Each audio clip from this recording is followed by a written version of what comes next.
Hello and welcome into the Starcastic Remarks studios. My name is Ryan. I'm the host of Starcastic Remarks, and we are the official Dallas Stars podcast of the Hockey Podcast Network. Please use the DraftKings promo code THPN next time you go on their website, their app, or whenever you go and use their stuff for a special little offer from them.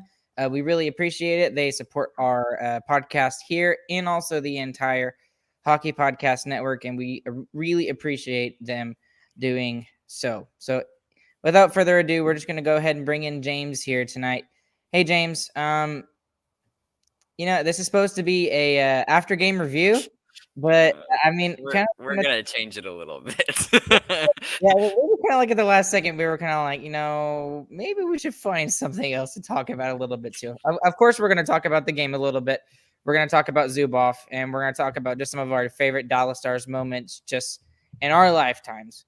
And we'll just go from there, and we'll just see where the conversation leads. So this may not necessarily just be an after game review here tonight, because really, in all reality, James, there's not a ton of good things to talk about, and Stars kind of just got plastered by the Capitals tonight.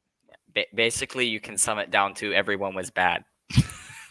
Like, there's not much else to say. Like, there bad turnovers everywhere. The goaltending was subpar. It wasn't awful, but it wasn't great. Our power play sucked, other than the first one. Really, what else can you say? It seemed like that everything tonight just kind of sucked. In all reality, it just flat out sucked, everything. And it was really unfortunate because obviously the pomp and circumstance, the pageantry of the game tonight was obviously honoring one of the greatest Dallas Stars players of all time, Sergei Zubov. And Sergei Zubov, I wish I had some of his stats pulled up, but he was with the Stars from about 1996 to about 2009, if I remember correctly. And he was arguably one of the absolute greatest Dallas Stars to play, not just with what he did on the ice, but also how he was basically a professional all the way throughout the game and throughout his whole career. And it was really funny to watch the relationships that he had with certain players. And all the former Dallas Stars greats were there. You had Mike Modano there. You had lots of other people there as well. Eddie the Eagle Belfour was there tonight. But what I thought was really interesting, James, and I think this was the coolest thing ever. So the people that were most, had the most influence on Sergei Zubov's career were the three people that were up on stage tonight. And it was really cool. One of them was Kevin Lowe, who is a 6-time Stanley Cup champion. He played a lot with the Rangers, and I believe with the Oilers as well, as if I remember correctly. The other was Bob Gainey, who, if you don't know who Bob Gainey is and you're a super fan, you really don't know hockey.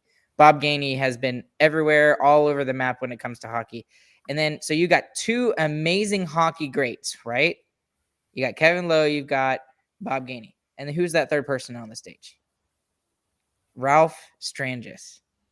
So cool to see that a play-by-play announcer had such an amazing relationship with, one of the greatest Dallas Stars players of all time. And I just thought that was really interesting, with the fact that Ralph Strangis was up there next to those two guys. And he even talked about it pregame. He was talking with Brian Ray and Brent Severin, saying, what the heck am I doing up here? Mike Modano's down there on the ice, and I'm up here on the stage with Bob Gainey and Kevin Lowe. So it was really cool to see that. It was really cool to see just all the players, all the former Dallas Stars greats come and show their support for Sergei Zubov becoming the 6th player in Dallas Stars history to have his number retired by the franchise. I know Sergei Zubov was a little bit before your time, and you were really young when Sergei Zubov was around. But is there anything that specifically, like a memory you can think of about Sergei Zubov, or maybe something that you've seen in the past or anything like that? Honestly, no. Like, before, when I was little watching, he might have been on the screen and I might have seen him a couple of times, but I was just sitting around with my family at that point, but it is cool to like to see these number retirements because I remember Letton's, I think, what a couple years back, and those are always fun to watch, and they're always really cool moments where you get to have all these people together. And Yeah, and I think Yuri Lettinen was retired in 2017, and Madonna was retired in 2014. So, uh, James, you're making Eric feel old, apparently. So, Eric, how you doing, well, man? I He's I not am trying to. He's just pretty a young young, boy. so How yeah, old are don't you feel again? bad. I am 20, 19, but 19, almost mentally 20. I'm still 17. Hey, I still work as a middle school band director, as a middle school teacher. So the fact is, I may be 28, but I had the mental capacity, and I still laugh at fart jokes and poop jokes and stuff like that. So, anyways, but it was just really cool to see the pageantry of Sergei Zubov, and I remember Sergei Zubov even because, and Eric, I'm not trying to make you feel old here, man, but I was 6 when the Dallas Stars won the Stanley Cup in 1999, and I still remember just how much Sergei Zubov was a huge part of that 1999 team. I still go back and I watch numerous videos of highlights from Zubov's career. I actually went and did that today. I actually watched a video. There's a video on YouTube of his very first season. I believe he was in Pittsburgh, and I watched that entire highlights package. It was 94-95, so it was before he actually got traded to the Stars. So it was just fantastic to watch a young Zubov, and he always talked about how he never was a big, getting in front of cameras kind of guy. He didn't really like talking to the media, and I thought that was so interesting that one of the three guys on stage was Ralph Strandis. So, and speaking of Ralph Strangis, I really miss that guy so much. I miss him so much. Just I can still hear him. When he called the Stanley Cup final winning goal, when Brett Hull scored in Game 6 at like 1:30 in the morning. I was 6, and I still remember that to this day. And it was just so cool to see all of these guys come back for such a worthy guy to get it. So. But anyways, that was all pregame, and then this game turned into a complete fiasco. So it was like a tale of two stories here, James. So, anyways, let's go ahead and just get into our goal summary, and then we'll talk about something else. Do we have to? Well, let's just say all 5 goals right now here in like a minute, okay? Yep, So go for it. all right. First goal, power play goal. Tom Wilson, 13th of the season. Second goal, Carlson, 9th of the season, power play goal. Trevor Van Rymdinsky, which was just a floater, and his first of the year, and somehow found it past Holtby. Connor McMichael with a wide open goal. He gets his 6th of the year. That makes it 4-0. And then Nicholas Backstrom, he gets his 3rd of the year, and it's 5-0 Washington. Are we all good? Yeah, that was the game. normally 5-0. normally it takes like 20 minutes for us to get through all this stuff, but there's not much to talk about tonight. So I guess, and I'm trying to find something positive out of this game, but is there any one positive other than the whole pregame ceremony that we could talk about tonight? Anything that you saw that maybe from a specific player that showed a little bit more heart? I mean, Peterson still is like, he looks so good on the ice still, even with how bad the game went in that third period. He was probably the most noticeable star on the ice. So it's nice to see that he has some emotion in his game, even in a game like this. So yeah, and so I did like his play. It just really stinks that maybe throw him in the top 6. Take Gary on off, and no, I know Chris is it's screaming at me from somewhere, but take him off the top 6, throw Peterson on that line, and maybe well, something else will happen. honestly, at this point, I'm debating whether even Ben should be up there either, because like ever since he's gone back to the winger and they put Sagan in center, he's done bad again. Like I don't know why that's such a I don't know if that's fully true either, but that's just what I've noticed. It feels like Ben has done worse since Sagan went back to center again. So I don't know what the answer is because we have to have a second and a third line offense somewhere. And I keep going back to before COVID when Matt Zuccarello was here, and he was an absolute perfect fit for this Dallas Stars team. And we let him go, and now he's on a really successful Minnesota Wild team. They've pretty much locked down that first wild card spot. They're far, far ahead of every other wild card team right now, and it's just frustrating to look at that and see what could have been. But so I guess we could do a decent segue into this, and maybe this could get our creative juices going rather than talking about the game because the game sucked so much. Okay, you're Jim Nill. You have to go out and yes, you are now. You are the GM of the Dallas Stars. That's okay? not a good idea. James, a 19-year-old in charge of a multi-million-dollar NHL franchise. Anyways, you're Jim Nill. John Klingberg is not going to resign. You got to trade him. Who or what are you trying to get back? Maybe not necessarily a specific player, but who would make this? What would make this team better? What do you need to get out of a John Klingberg trade if something like that happens? Honestly, you need a middle six forward who's going to score, not like a bottom six that maybe will score every once in a while, or you just go into full rebuild and you try to get picks. I mean, there's not much that we can really do this season, honestly. Like we're missing. It feels like we're missing so many pieces because if the first line isn't scoring out of their mind, we basically lose the game. It's and I went back and I like looked at the games that we've lost. It's obvious. Like the first line doesn't score, the game ends and we lose. So seems to be the most consistent thing about this season for the Dallas Stars is inconsistency.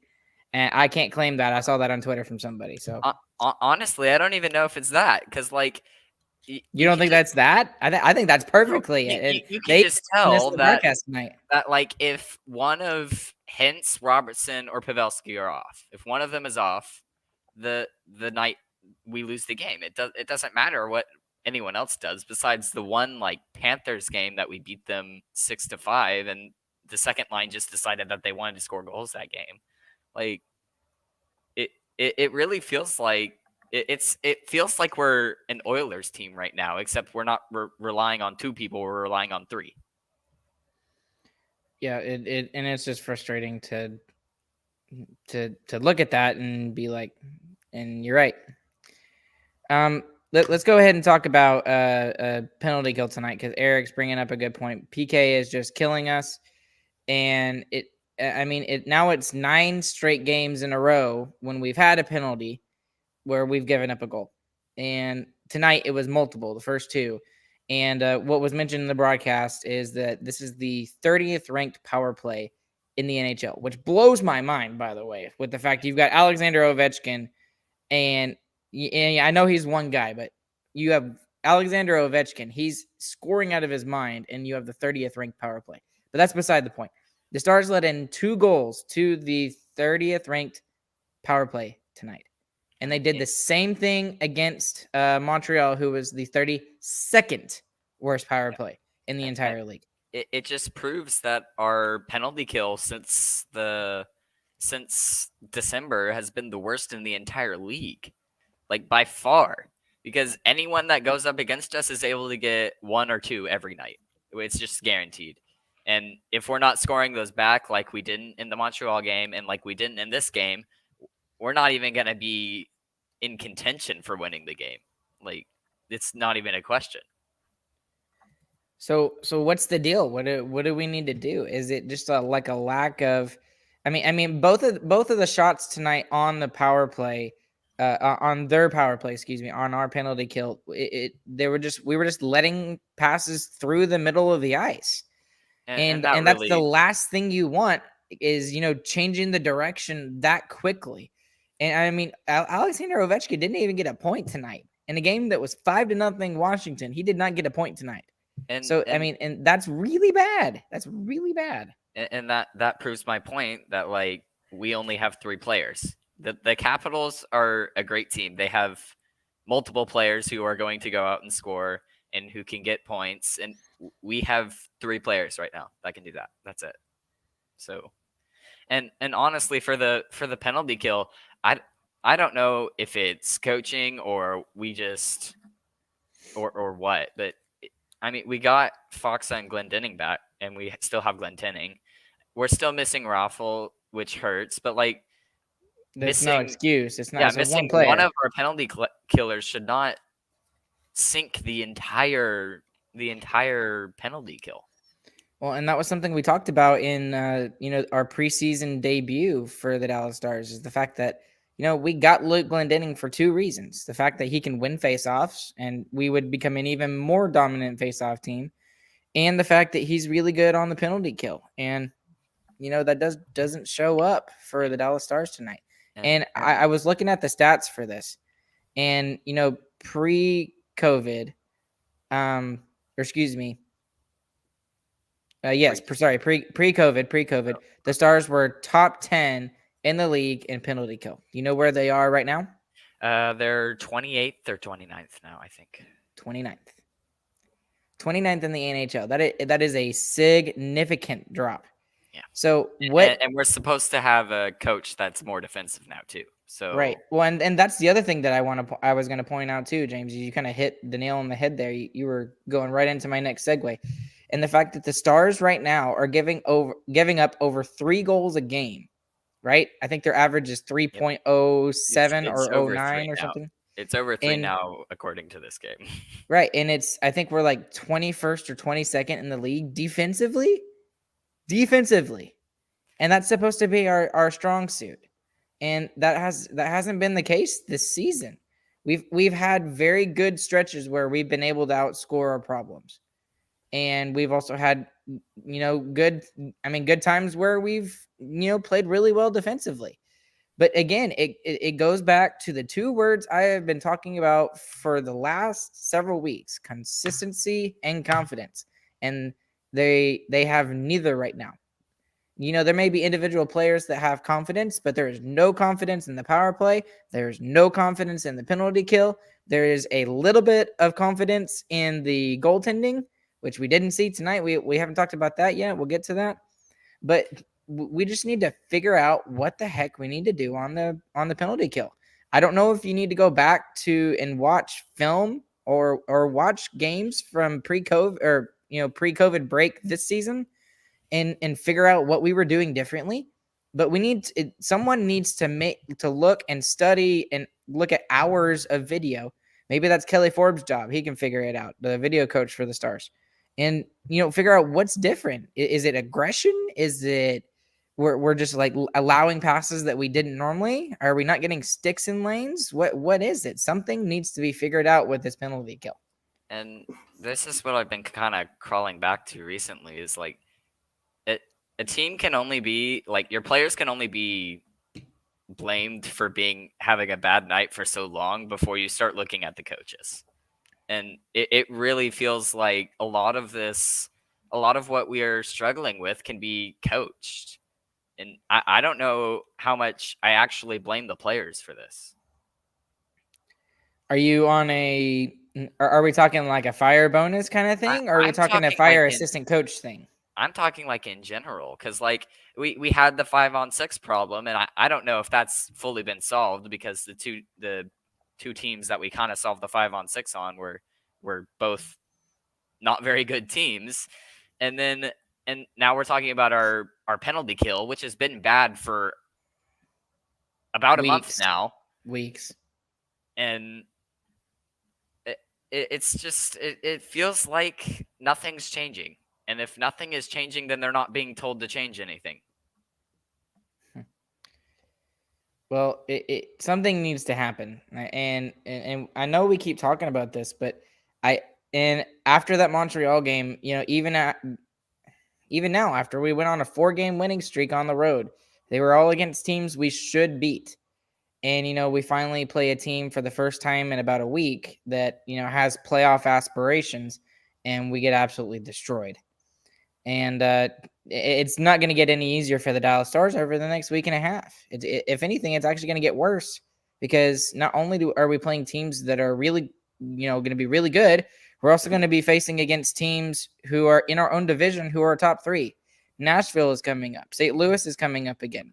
And it's not Winnipeg is just coming up too, and Winnipeg is in a running for a playoff spot. They're further down than us, but they still have an opportunity to go and get some points out of the Dallas Stars, and where they could very clearly make a shot towards pushing towards a playoff spot. Yeah. And I don't think we're a below average team.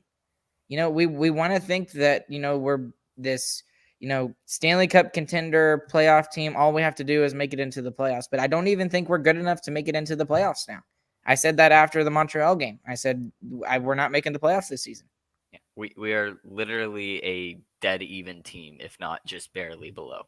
But it's not just our divisional games that are coming up either. Like the next game on Sunday is against Boston. Boston is in the wild card running, so they're gonna want these games too. And then we play Calgary, who we are directly competing for that wild card spot right now. Like it really isn't gonna get any easier, and it's I guess really we see in these next couple of games, which we're already kind of feeling like we're leaning out of the playoffs.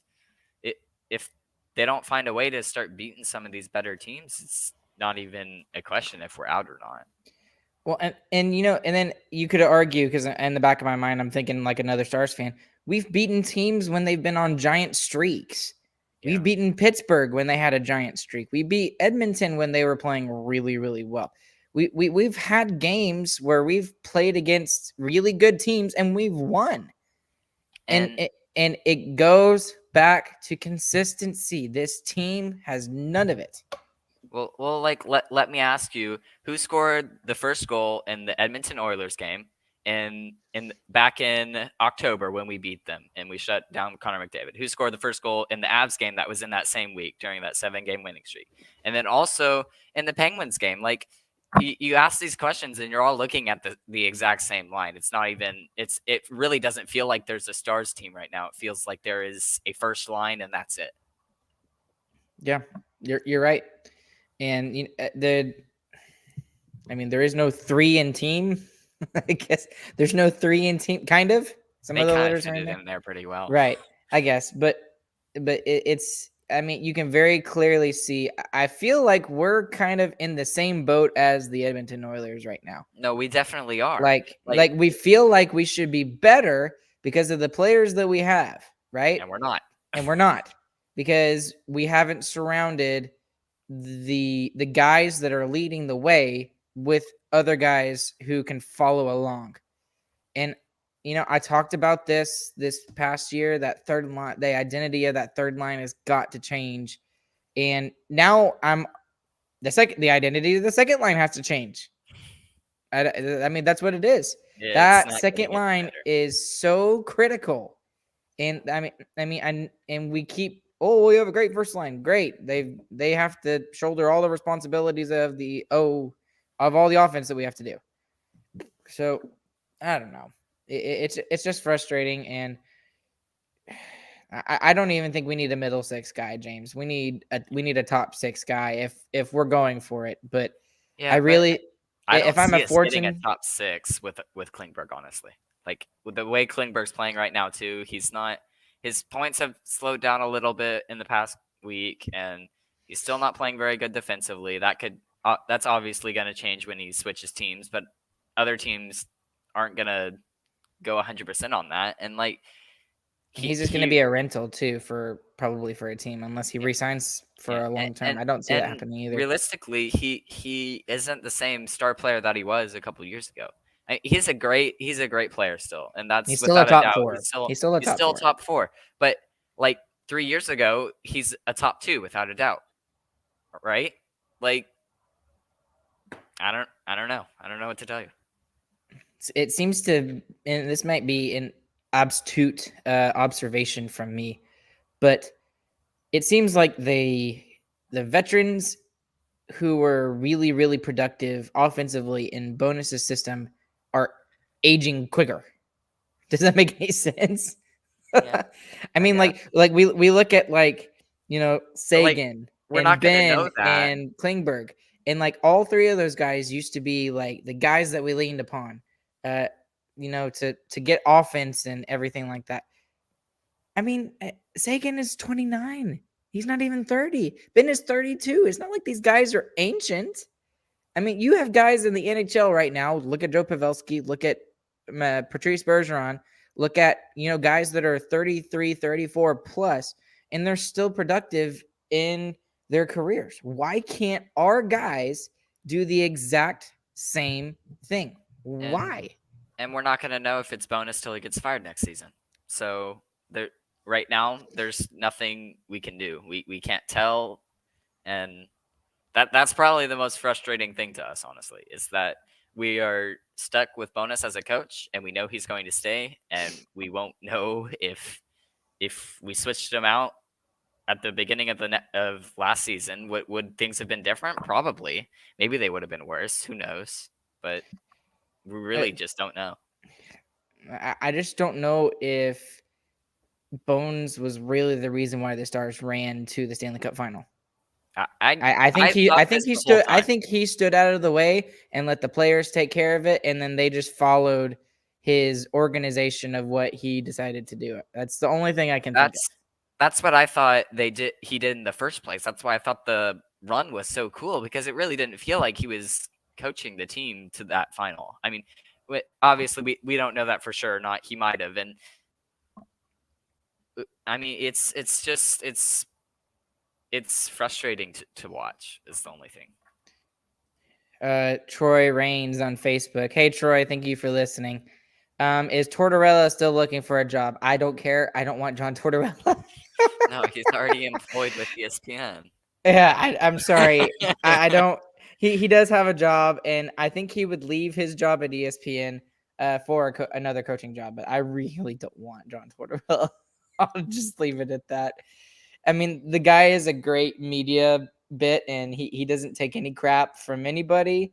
But yeah, It's I just hilarious as a media person. he I is love that. so funny, man. It's hilarious. Oh, I mean, you could. I have literally spent hours looking at highlights on YouTube of just John Oh yeah, Tortorella going that, out there, and that he's like bleep bleep bleep, and he's like, well, I don't know. Well, okay, get the f out of here.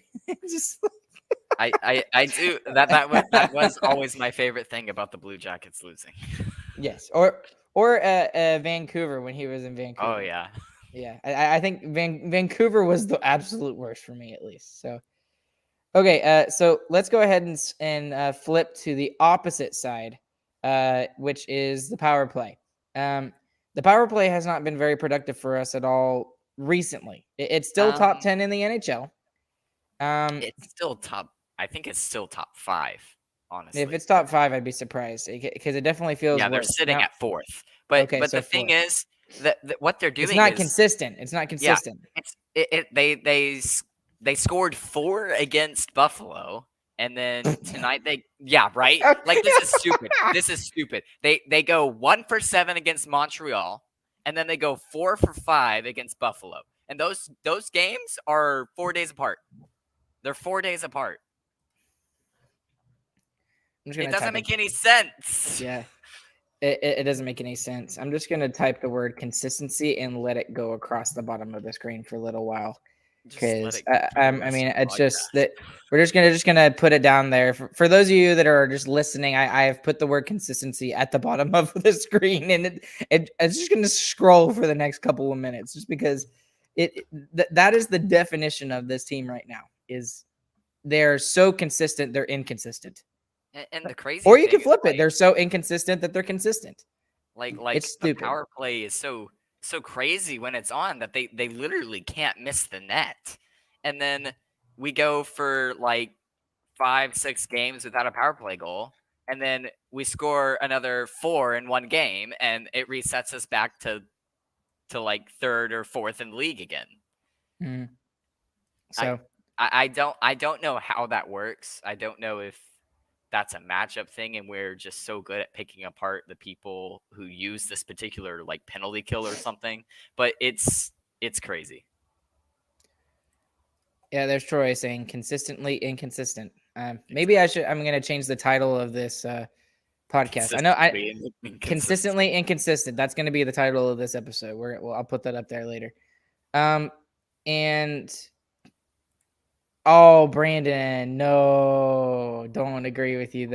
I agree with you on the first part, man. Okay, I've got the Mooterus on tonight because I saw it in one of the tribute videos for Sergei Zubov, so I had to wear it. I love this thing. I love it just because it's so freaking ugly. But speaking of which, let's go ahead and talk about a couple of positive things, and we'll cut it off for tonight. And James, I don't think I mentioned this off air, but cool thing about the NHL for NHL news today, and I think it might have actually been yesterday, the reverse retro program is going to be returning for the NHL. Yeah, I heard about that. So that's going to be really exciting. And I have some insider information that I can't talk about right now because I don't want to get said person in trouble. But I have some good news about it and some bad news, depending on who you ask. But I won't mention it here right now. We'll just wait till it comes out. But apparently the new reverse retro design is much better than the whiteout. I guess you can call it the whiteout reverse retro. So, anyways, I'm really excited for that. That's going to be cool. We'll get to see how that reverse retro looks. But what would you want in another reverse retro, James? What would you like to see? Would you like to see more color, something similar, maybe something like a reverse retro of the Mooterus? What do you think? I mean, realistically, I want them to put the North Star thing on there, but that's Minnesota's thing technically now. But I think I always liked the North Star logo with the N, and then there's like a star at the top of the N, I think, if I'm remembering correctly. Yeah, on the left. Yeah, on the left side over here. Yeah, I liked that logo. I don't know why. I remember seeing it in video games when you get to go back and you get to choose that. I always liked that one, but that would be cool, I think. Now, I would like to see a reverse retro of this. I know it's not going to happen, but I'm going to keep my hopes up until it happens. And they'll just keep doing the reverse retro for 3 or 4 years, and then will eventually happen. Fingers crossed. But even though I know it's not going to happen. All right. So, anyways, what we wanted to end off on tonight, just something a little bit more positive, just because of how crappy this game was. James and you and I talked about this from off camera right before we started this. But what are some of your favorite Dallas Stars moments from your lifetime? Because we had Zubov in his game tonight, and that brought up a lot of really cool memories for me, and him being a part of those memories. What are some of your favorite moments as a Dallas Stars super fan? So most of mine are from the bubble playoffs and this year, actually, because I haven't been watching the Stars super closely till we started doing this podcast, which was back during the bubble playoffs, I think is when we started it, actually. And right before. So like the first like big thing that I kind of got to feel as a Stars super fan was the Pavelski comeback in the Flames series. I think it was Game 5 where they came back or Game 4, whatever. Game 4. Yeah, because we were down 2-1. Yeah, where they came back in that game and scored like a last-second goal to tie it and push it into overtime. That was the most exciting thing ever, especially considering all the COVID stuff that had been going on, and there's not really that much to do anymore. And it was so much fun just to watch that entire series. The entire playoffs was great. I've got so many that I can't even pick. I really I get to rank like 3 because if I I could just talk about mine right now, and then you can go off on yours because that it'll work better that way. But the other one I remember is Kiwi's miracle hat trick in Game oh, 7 I will against the always Avs. That remember was the that for the coolest thing rest ever. of my That life. and then the casting from where I forget where it's from, but it was the funniest casting ever, and it was so much fun to watch that game and have just a random rookie, just a random backup player come in and just Destroy the finish off the Colorado win. Avalanche. Yeah, and then my last like really good memory is from this year is one of the games that I got to go to. It was the game where Holtby had his crazy 3 save thing. The trifecta. Yeah, the trifecta. It was, and I was sitting right behind it was up in the nosebleeds still, but it was like lower nosebleeds, and I was sitting right behind it. And I saw every bit of him doing that. And it was the coolest thing ever. And the first save, I jump up out of my seat and I'm going crazy because he already saved the first one. And then And he then he makes gets the second and third save, and I did a second jump in the air. I swear I double jumped. then he pressed It the was A button twice. Yes, I pressed the A button twice. It was so sick. It was the And then best I can thing just ever. imagine you boing boing going Yeah. up and whatever. But well, before Eric, you stole my thunder, man. I was gonna say that. Dang it. I'll go ahead and put it up because that was gonna be one of mine. Eric, he points out the Morrow 4 OT winner against San Jose. I will remember that goal for the rest of my life, and the face that Brendan Morrow made. Oh my goodness! And that team wasn't expected to go deep in the playoffs that year. I cannot remember what year that was. I want to say that was I want to say it was 2008. Eric, help me out here if you remember. I want to say that was 2008 when they went to the Western Conference Finals, and they just couldn't do it. But man, I got so many I could talk about, but I'll just choose a couple off the top of my head. Obviously, I think one of my favorite ones is the end of an era. I think it was April 10th of 2010. April 8th. I had to look that up. April 8th. It was the end of an era with Madonna, with Lettinen, and with Turco. And the way the game ended was just absolutely perfect, right? So it was it went to a shootout, right? Turco was in net, and I forgot who shot first, but then second was Madonna, third was Lettinen, right? So Turco saves all 3. Madonna goes in. He has a chance to put the Stars up 1-0 in the shootout. He does it, and then Lettinen is able to put it away for the Stars, and that was just like the absolute perfect trifecta for me. You talked about your trifecta with Braden Holtby. My trifecta was the end of an era with those 3 players, and it was just absolutely amazing. Another one is when Mike Modano became the greatest American scorer of all time. I still remember that breakaway. It was against the San Jose Sharks, and I just knew. I knew he was going to score it, and I knew that was going to be it because it was going to be a second goal of the game. It had like weighed on him, the fact that he was so close to getting that record, and he went like weeks and weeks and weeks without a goal. He got the first one in the first period, and then to tie the record, and then I just knew when he got that breakaway that he was going to make it. So I absolutely love the call that Ralph Strangis made on that. But obviously, I gotta go with my absolute favorite memory of all time. Kiwi is pretty far up there, to be honest with you. Kiwi in Game 7, hat trick. Where the heck did this guy come from? It's got to be Brett Hall.